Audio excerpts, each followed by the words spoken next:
Viral debrief coming up. Hey 7-4 crew, welcome back. If you don't know me, my name's Kelsey. I'm a 747 pilot.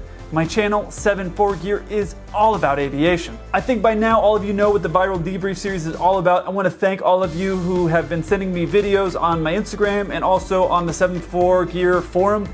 Thank you so much for sending those. Honestly, without your help, there's no way I could be finding all these clips. All right, let's get into it. Ooh.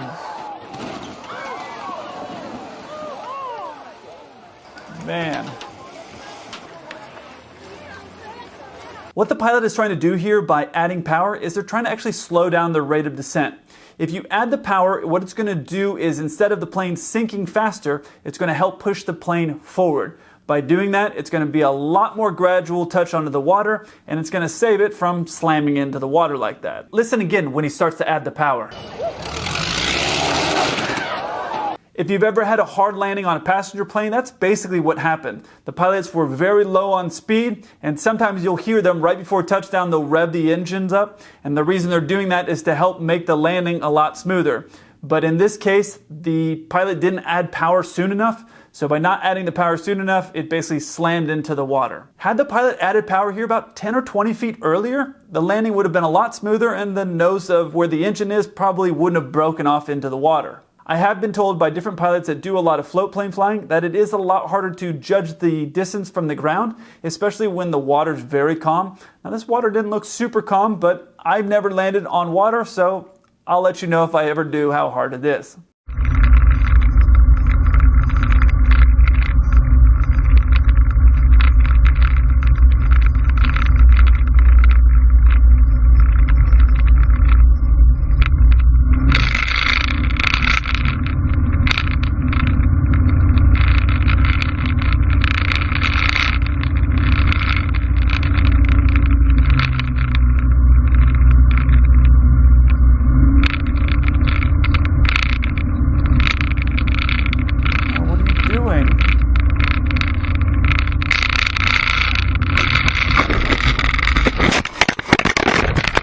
This is actually a really interesting one because it looks like it's a student pilot and his flight instructor. It looks like the student flares a little bit too early and the instructor knows they're going to land hard, so he adds power to save the plane from slamming into the runway.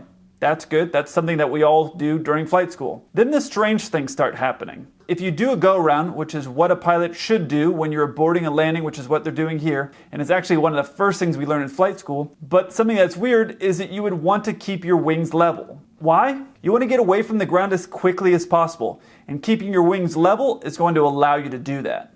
The easiest way I can explain this to you is if you were ever a kid and you'd put your whole hand out the window and you'd kind of seesaw it up in the air through the wind when you're in the car, it's kind of the same thing as a wing. So if you imagine if you have your whole hand out in the wind like this, hanging out the car, it's going to go up and down a lot.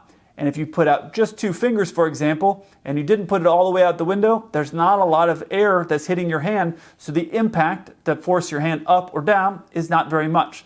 So they're in this bank at a very low altitude, which like I said, doesn't make a lot of sense, and then you'll notice the instructor pulls the power back here. The thing that's strange is the only thing that's in front of them are trees. They're not even going straight over the runway, they've turned for a set of trees.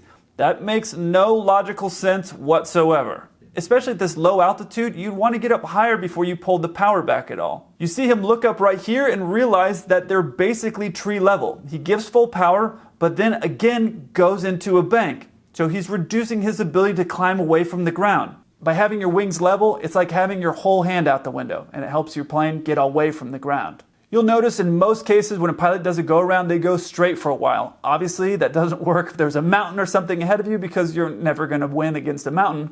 Challenge accepted. But in most cases, you'll see at most airports, the go-around procedure, the pilots fly straight for a while to at least get away from the ground and then they turn. You see here, he's in the bank and he hits an angle that's too steep to create any lift. And then the instructor pulls back on the stick right here. Watch. They're going too slow, so he stalls the aircraft, falls out of the sky, and he's already almost inverted. So by pulling it back, he's actually pulling the plane into the ground even faster. This is really just poor airmanship. Unfortunately, the flight instructor should have been protecting the student pilot and made better choices, because this totally did not need to happen this way. This one got sent to me a lot the last couple weeks.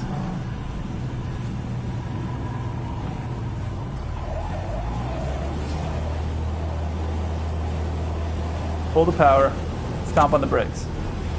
Right now, you'd be fine.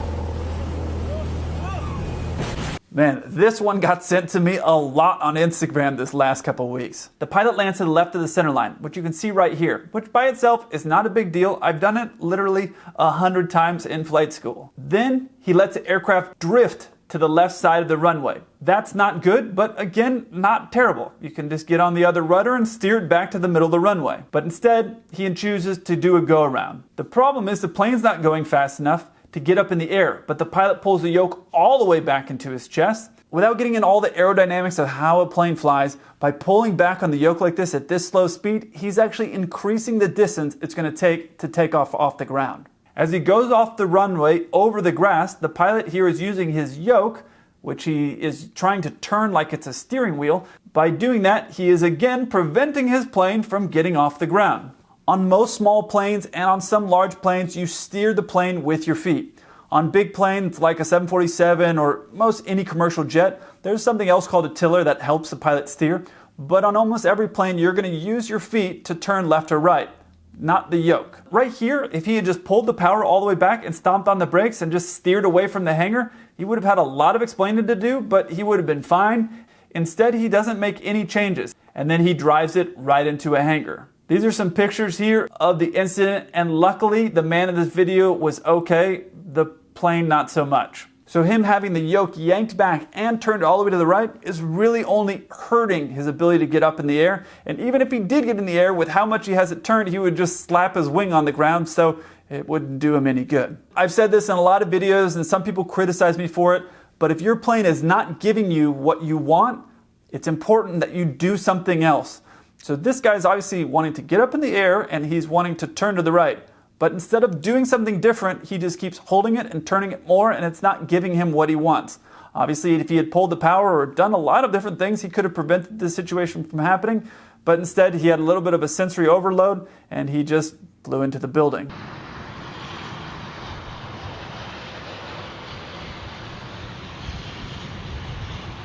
Ooh. Oh my God. So close.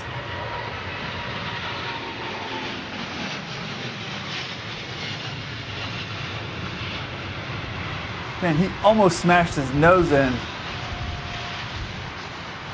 Put your gear up. Everybody forgets, I do too. Everybody forgets to put their gear up on a go-around.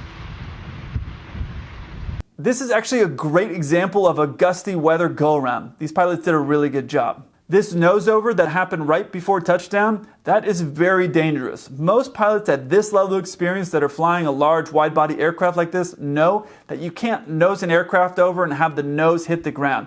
By doing that, it would probably crumple the nose gear. The planes are designed to land on their main, so this is probably the pilot wrestling to get it on the ground, or maybe a reduction in power causing the nose to go over. But most pilots know that by hitting the nose first, it would cause a very serious accident. As they're coming in here, you can see this windsock is fully extended and it's moving left and right. And that motion that you're seeing there on that windsock is what the pilots are dealing with as they're coming in to land. Obviously, the pilots aren't looking at that, they're looking at the runway, but that just gives you an idea of what they're dealing with when they're coming in. Once the pilots realize they're not going to be able to safely land, they execute a go-around, and as I mentioned in the video, a go-around is not something that we typically do on a regular basis. And you're overloaded with tasks. You're letting air traffic control know what's going on, you're paying attention to everything, and sometimes what happens is you forget to put the gear up. And that's myself included, I've forgotten. In these gusty conditions like this, it's a wrestling match. I'm sure you've seen videos on YouTube or on Instagram where the pilots are moving the power and the yoke or the controls around a lot in order to get it onto the ground. It's a bit of a wrestling match. So it's definitely part of being a pilot, and as the plane gets bigger, you obviously have more momentum and more things that are going on. It takes some practice to get used to it.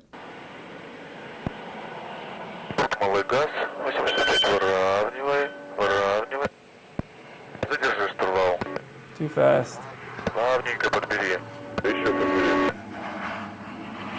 подбери. Задержи штурвал. Задержи штурвал. Oh no.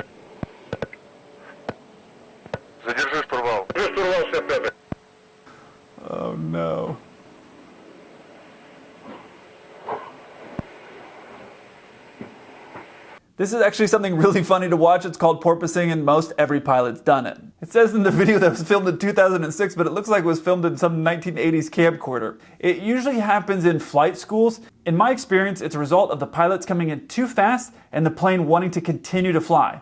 If you ever go sit in an airport with student pilots, you will definitely see this if you spend enough time out there. Now, I don't think I've ever porpoised an aircraft this bad, but I definitely did it once in flight school. As soon as a plane starts to porpoise, especially if you're a newer pilot, the best thing you can do is do a go-around, come back around, and try it again. Usually it is only going to get worse, and it's a lot easier to explain why you did a go-around than why you tried to save a bad landing, because that bad landing usually can result in a lot more of a dangerous situation like what you saw happen in this video. And poor judgment is not something that anybody at your flight school, your examiners, nobody wants to see. So it'd be better to do a go around, come around, and try to do another landing. Once you start porpoising, it only gets worse.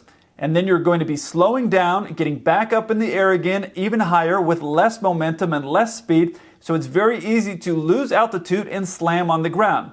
And you see here, that's exactly what he does. You see right here where he starts to flare, and then the plane wants to go back up in the air again?